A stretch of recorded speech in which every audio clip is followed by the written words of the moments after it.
Good morning students, कैसे हैं आप सब। आशा है कि आप सभी स्वस्थ होंगे और मन लगाकर पढ़ रहे होंगे। तो बच्चों, जो आज का हमारा टॉपिक है वो है लिंग। लिंग यानी कि जेंडर। इंग्लिश में जैसे आप पढ़ते हैं ना, इंग्लिश के जो जेंडर, उसी तरीके से हिंदी में भी लिंग होते हैं। एक बार हम इसकी परिभाषा समझ लेते हैं। लिंग क्या है? संज्ञा शब्द की जिस रूप से उसके स्त्री जाति या पुरुष जाति के होने का पता चलता है उसे हम लिंग कहते हैं। जैसे कि माता का पिता, भाई का बहन, शेर का शेरनी। तो ये सब क्या है? लिंग वाले शब्द हैं जिसमें हमें पता चलता है कि वो स्त्री जाति का बोध करा रहा है या फिर पुरुष जाति का। अब यहाँ पे जो लिंग है उसके दो भेद हैं, पुल्लिंग और स्त्रीलिंग। पुल्लिंग क्या होते हैं? पुरुष जाति का बोध कराने वाले शब्द आपके पुल्लिंग कहलाते हैं। पुल्लिंग यानी पुरुष जाति का बोध कराने वाले शब्द, जैसे कि दादा, माली और कबूतर। यहाँ पे जो दादाजी हैं वो क्या है? पुरुष जाति का बोध करा रहे हैं। माली पुरुष जाति का बोध करा है, कबूतर पुरुष जाति का बोध कराता है। इसे हम कहते हैं पुल्लिंग। ठीक है। इसी के विपरीत लिंग का दूसरा भेद है स्त्रीलिंग।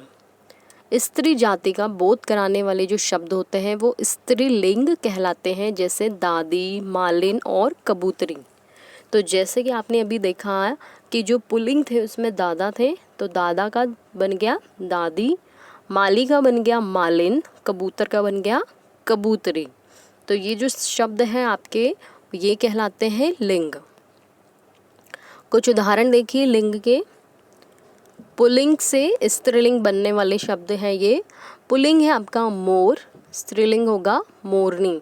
शेर का शेरनी, ऊंट का ऊंटनी, हाथी का हथनी, घोड़ा का घोड़ी, कटोरा का कटोरी, बेटा का बेटी, बच्चा का बच्ची, चिड़ा का चिड़िया, लेखक का लेखिका, पाठक का पाठिका, नायक का नायिका, गायक का गायिका, सेवक का सेविका, अध्यापक का अध्यापिका, शिक्षक का शिक्षिका, सुनार का सुनारिन और कुम्हार का कुम्हारिन।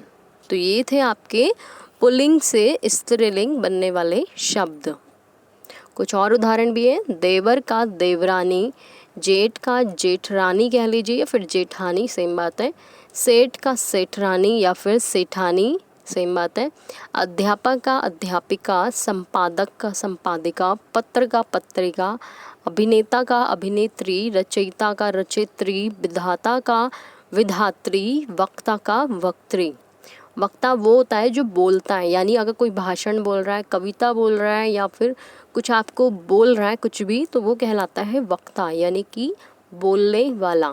चालक का चालिका, दाता का दात्री, नेता का नेत्री। अब देखिए यहाँ पे कुछ ऐसे शब्द भी होते हैं जिनके साथ में हम नर या मादा लगा करके शब्द को बनाते हैं। ये भी आपके लिंग वाले शब्द हैं, जैसे कि कोयल। कोयल पहले से ही मादा है, यानी कि उस स्त्रीलिंग में काउंट होगा। कोयल का बनेगा नर कोयल।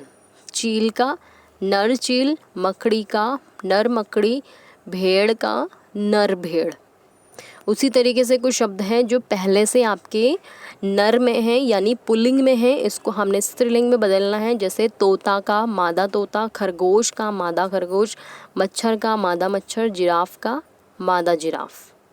ठीक है। तो ये नर और मादा लगा करके हमने इन शब्दों को परिवर्तित किया है लिंग के अनुसार। अब देखिए, हमेशा जो पुल्लिंग में रहने वाले जो शब्द हैं वो पुल्लिंग ही रहते हैं, यानी कि ये स्त्रीलिंग कभी भी नहीं बनते। जैसे कि आपके पर्वत के नाम में हिमालय, कैलाश, विंध्याचल आदि। फलों के नाम में सेब, केला, आम, संतरा आदि। धातुओं के नाम में सोना, लोहा, तांबा आदि। अनाज के नाम में गेहूँ, चना, चावल, मक्का आदि। वृक्षों के नाम में आम, नीम, पीपल, बरगद, अशोक आदि। तो ये जो सभी शब्द थे आपके पुल्लिंग है, यानी कि इनका स्त्रीलिंग नहीं होता। उदाहरण के लिए सेब को ले लीजिए। सेब पेड़ से गिरकर टूट गया, यानी कि सेब है जो पेड़ से टूट करके गिर गया। तो अगर हम कहें कि सेब पेड़ से टूट करके गिर गई, तो यहाँ पे आपका वाक्य बहुत बेकार लगेगा। यहाँ पे आपको सेब गिर गई कहेंगे या सेब गिर गया, तो यहाँ पे सेब गिर गया ज़्यादा अच्छा लग रहा है, यानी कि ये पुल्लिंग शब्द है आपका, वो आपको सूटेबल नहीं हो रहा है। जो हमने गई यानी कि स्त्रीलिंग बनाया था इसको, इसीलिए कहा गया है कि ये जो सभी शब्द हैं आपके पुल्लिंग हैं, यानी पुरुष जाति का बोध कराने वाले शब्द।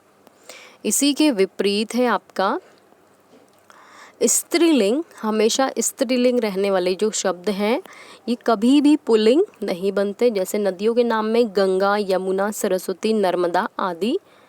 भाषाओं के नाम में हिंदी, तमिल, मराठी, पंजाबी, उर्दू आदि। बोलियों के नाम में भोजपुरी, अवधी, पहाड़ी आदि। तिथियों के नाम में अमावस्या, पूर्णिमा, एकादशी आदि। तो आशा है बच्चों कि आपको पढ़ाया हुआ समझ आया होगा। यहाँ पे कुछ प्रश्न हैं जिसके उत्तर आपको स्वयं लिखने हैं और कॉपी में भी करने हैं। यह आपका गृह कार्य है। जैसे कि दिए गए शब्दों का लिंग बदलकर लिखिए। जैसे सुनार का सुनारिन, सांप, बाघ, कुम्हार, दर्जी, नाती। तो ये सभी शब्द आपको स्वयं करने हैं।